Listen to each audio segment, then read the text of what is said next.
Selamat datang di Naskah Cerita.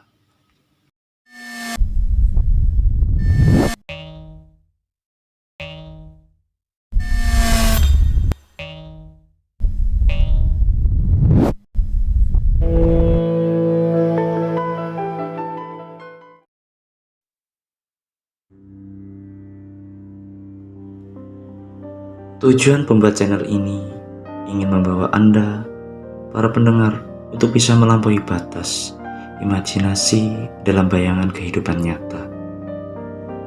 Karena kisah yang akan disuguhkan akan sangat berbeda dengan kebanyakan kisah pada umumnya. Karena karangan kisah yang akan diceritakan dalam channel ini bersumber pada kisah nyata, imajinasi, bahkan misteri. Dan tujuan pembuat channel ini ingin memberikan hiburan yang menemani Anda, para pendengar, dalam beraktivitas sehari-hari. Dan pembuat channel ini merekomendasikan agar dalam mendengarkan alur kisah yang akan disuguhkan, sedianya Anda, para pendengar, dalam keadaan santai, dan akan lebih baik bila Anda berada di tempat yang nyaman pada malam hari di tempat tidur. Kali ini di episode perdana Naskah Cerita akan membawakan alur sebuah novel yang ditulis oleh Tarya yang berjudul Dimensi Kegelapan. Resapi, bayangkan, dan selamat datang di Alam Imajinasi.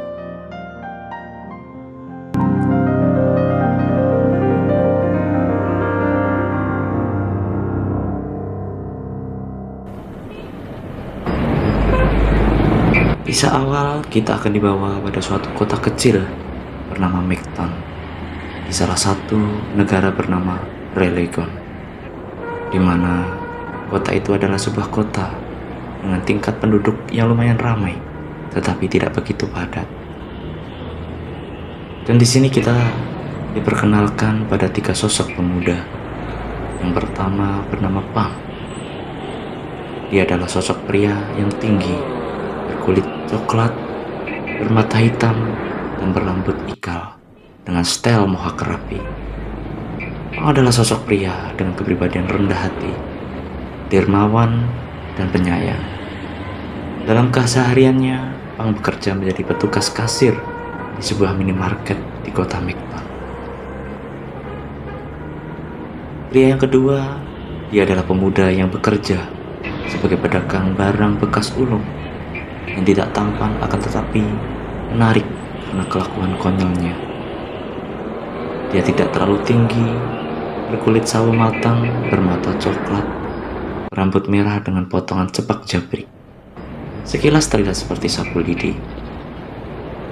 Ia bernama Marco.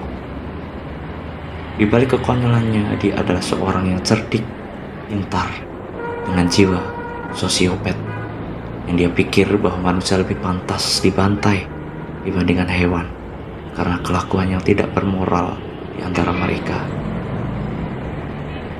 Pria yang ketiga adalah pria yang berkarakter keras.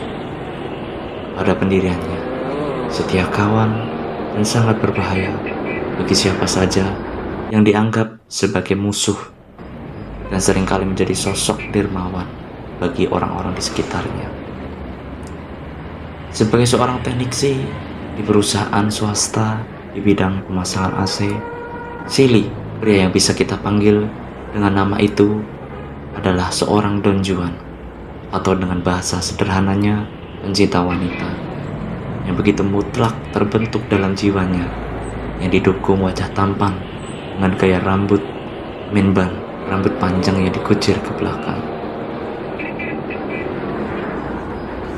Seperti biasa, mereka bertiga setelah bekerja bertemu di sebuah bar, di mana tempat itu adalah seperti markas tempat mereka berkumpul.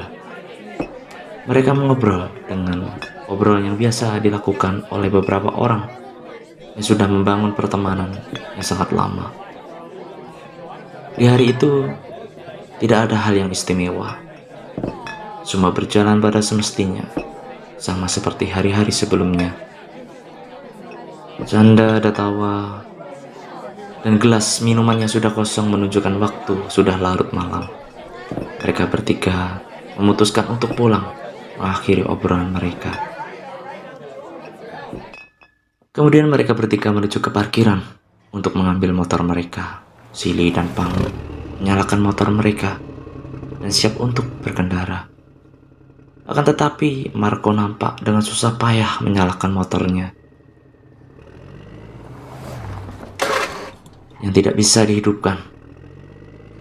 Silly mencoba mengecek dari mesin, kelistrikan, hingga bahan bakar. Semua nampak aman, tidak ada satupun kerusakan. Marco nampak merasakan keanehan yang terjadi karena kondisi motor sebelumnya baik-baik saja, tidak ada masalah sama sekali. Akhirnya Pang memberikan saran agar motor Marco didorong, atau dalam istilah geng motor disebut stud. Dan kebetulan trek jalur pulang yang mereka lalui adalah turunan. Jadi otomatis saran dari Pang disepakati oleh Silly dan Marco. Akhirnya motor Marco disetut oleh Silly dan Pang dengan posisi Pang di kiri dan Silly di kanan. Mereka berdua, Silly dan Pang, nampak menikmati kesialan yang mereka alami. Dengan candaan di sela mereka menyetut motor Marco. Akan tetapi berbeda dengan Marco yang merasakan keanehan-keanehan yang terjadi ketika dalam perjalanan melewati jalan di mana di kanan dan kiri hanya ada persawahan. Marco merasakan udara dan angin menjadi seperti sunyi dan terhenti, seakan gravitasi bumi terbalik. Tidak ada rasa dingin maupun panas. Padahal secara logika, dalam keadaan motor berjalan, baik lambat ataupun cepat, udara dan angin akan berhembus kencang, memberikan efek sejuk atau dingin. Akan tetapi dalam kondisi ini sangat berbeda. Marco membalikkan badan dengan melihat kedua temannya. Silly dan Pang, mereka berdua nampak tidak menyadari keanehan yang terjadi di sekitar mereka. Marco pun mencoba menarik nafas dalam, memejamkan matanya, memaksa logikanya untuk menalar bahwa ini adalah efek dari minuman yang dikonsumsinya tadi. Akan tetapi semua seakan tidak berhasil. Dia masih merasa bahwa gravitasi bumi benar-benar terbalik. Marco mencoba lagi menyadarkan dirinya bahwa dia sedang dalam keadaan mabuk dan berada di dalam sebuah tempat tidur, dan ini semua hanya mimpi. Seketika Marco terkejut dengan teriakan Silly meminta korek api kepadanya. Marco pun memberikan korek api yang berada di saku jaket miliknya kepada Silly. Dan terkejutnya lagi, Marco melihat Silly menyalakan rokok dengan nyala api sempurna dalam keadaan motor berjalan.